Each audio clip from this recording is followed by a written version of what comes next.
Ислам дини экиге бөлүнөт: сунниттер жана шииттер. Сунниттерде 4 мазгаб бар экен айтылат. Алар Ханафи, Малики, Шафи жана Ханбали.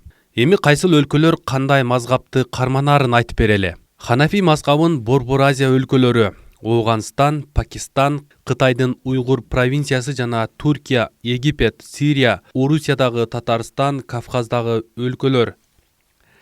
Малики мазгабын Африканын түндүк тарабындагы мамлекеттер. Шафи мазгабын азыраак өлкөлөр карманат. Алардын өкүлдөрү Индонезия өлкөсүндө, Туркияда, Иракта, Кавказ өлкөлөрүндө, Эфиопияда да бар. Ханбали мазгабын Сауд Арабиясы карманат.